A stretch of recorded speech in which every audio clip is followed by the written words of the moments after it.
अब अगली जो वीडियो है वो जरा मैं आपको थोड़ा सा यहूदियों के बारे में बताता हूँ। ये जो नवाजू है ना, ये उनका दलाल है, याद रखने। नवाजू, ये डीजलू, जरदारी, ये सब उनके दलाल हैं यहूदियों के। जरा स्टोरी सुन ले पाकिस्तानी, अपने ईमान रोशन करें आप।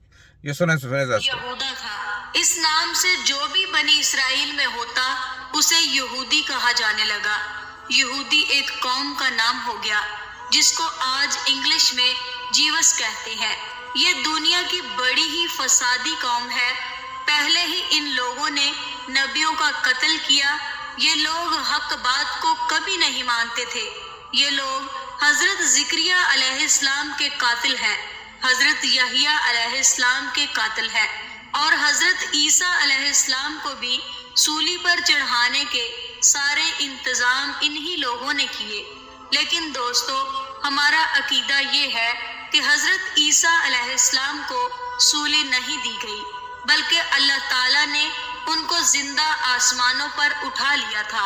लेकिन ये यहूदी कौम बहुत ही पुरानी है, हजरत याकूब अलैहिस्सलाम से चलती आ रही है। हजरत याकूब अलैहिस्सलाम के जमाने से बनी इसराइल नाम से इन लोगों की शुरुआत हुई, और इस यहूदी कौम की हमेशा से झगड़ा फसाद करने की आदत रही है, और अल्लाह ताला ने इस कौम पर बहुत बड़ी लानत की है। और बनी इसराइल, आपने देखा ना कि फलस्तीन के ऊपर कितने जुल्म कर रहे हैं। यहाँ हमारे जो कायद हैं, कायद आज़म मोहम्मद अली जिन्नाह, जिन्होंने बोला था कि हमारा पासपोर्ट यहूदियत के लिए नहीं है, इसराइल को कभी तस्लीम नहीं करना, लिखा था। तो ये कर्चे छच्चे जो है ना, ये दलाल हैं। और फसादी कौन है वो, और फसादी कौन है ये नवाजू डीजलू। ठीक है, देख लें आप, साफ लगा लें कि किधर किधर जा रही हैं बातें मेरी। मैं आपको गलत नहीं कहता, देख लें आपके सामने। तो वो फसादी लोग हैं, और उन्होंने ये एजेंट तैयार की हुई, इनको पैसा फेंका गया, बहुत पैसा फेंका है इन्होंने। डील हुई है बहुत बड़ी कि जी आपने इमरान खान को मरवाना है, इमरान खान को वोट आने नहीं देना। इमरान खान को बड़ी प्लानिंग से हटाया गया है। तो आगे इन्होंने क्या करना है कि इसको ला के इसराइल को कबूल करना था। नवाजू कहता था मैं कर लूंगा कबूल, मेरे पे छोड़े, मैं कर लूंगा ऐसा, बस मुझे मेरे साथ डील करें। ये काम इन्होंने किए, ये सारे काम करके फिर ये पाकिस्तान आया, ऐसे नहीं आया। इसका प्रोग्राम ही ये है। तो आगे सुने कि ये झूठ झूठ बोलते हैं ना। नवाजू क्या बोलता है? झूठ। जरदारी क्या बोलता है? झूठ। डीजलू क्या बोलता है? झूठ। तो ये कौन है? ये यहूदियों के एजेंट है। तो ये यहूदी है, ये है यहूदी। ठीक है, आगे देखें। ठीक है, ताला ने इस कौम पर बहुत बड़ी लानत की है, और बनी इसराइल की धोखेबाजी की पूरी कहानी कुरान मजीद में बताई गई है, जिसके बाद इस कौम को हुकूमत के दर्जे से हटा दिया गया, और फिर इसी जगह हुकूमत का दर्जा मुसलमान कौम को सौंप दिया गया। दुनिया भर की कौमों में यहूदी कौम एक ऐसी कौम है जिसको अल्लाह ताला ने सबसे बड़ा मुजरिम करार दिया है। अल्लाह ताला की किताब कुरान पाक को गौर से पढ़ने पर इन यहूदियों के जुल्म सितम खुलकर सामने आ जाते हैं। आज की इस वीडियो में आपको खुद ब खुद मालूम हो जाएगा, ये कौम हमेशा वादे के खिलाफ काम करती थी। आखिरकार 2 पहाड़ों को उठाकर उनके सरों पर लटकाया गया, लेकिन इसके बावजूद भी उनके वादे तोड़ने का सिलसिला चलता रहा, और वो लोग कुरान की आयत को बेचकर अपने गाने बजाने का सामान खरीदा करते थे। देखा है आपने? यानी ये सिर्फ झूठे लोग हैं, इनको किसी चीज से कोई नहीं लेना देना।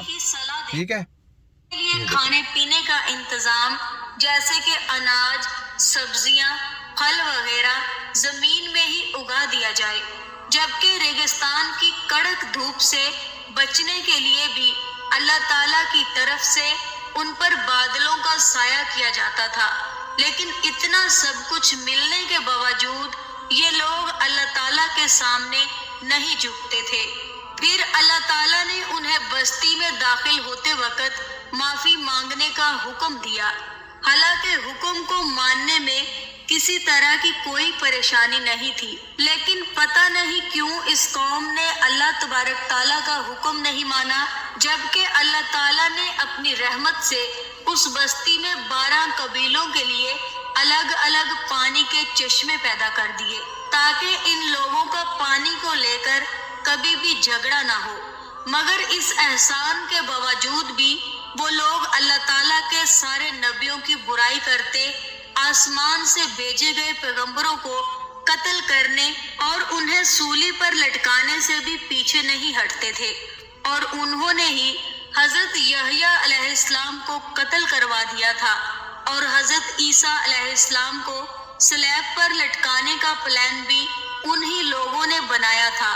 یعنی یہ لوگ کہتے تھے کہ پیغمبر صرف بنی اسرائیل کے لوگوں میں ہی ہو سکتا ہے، اسی لیے وہ بنی اسرائیل کے پیغمبر حضرت محمد مصطفیٰ صلی اللہ علیہ وآلہ وسلم پر ایمان نہیں لائے، اور حضرت جبرائیل علیہ السلام کو ایک نمبر کا دشمن مانتے تھے۔ اسی لیے کیونکہ حضرت جبرائیل علیہ السلام وحی کے ذریعے ان لوگوں کے پلاننگ کی خبر اللہ پاک کو دے رہے تھے، اور یہودی یہاں تک کہہ دیا کرتے تھے کہ حضرت جبرائیل علیہ السلام نے نبوت کے لیے کسی غلط انسان کو چنا ہے، معاذ اللہ۔ اور دوستو، اگر نبی کریم صلی اللہ علیہ وآلہ وسلم کی مجلس میں ان کے کسی آدمی کے منہ سے سچی بات نکل بھی جاتی تو وہ بعد میں انہیں برا بھلا بھی کہتے تھے، اور بڑے دعوے کے ساتھ ہی اس قوم کے لوگ کہتے تھے کہ یہ اللہ کے چہیتے ہیں اور جہنم کی آگ ان کو کبھی نہیں چھوئے گی۔ حالانکہ اس یہودی قوم کے آپس میں جھگڑے بھی بہت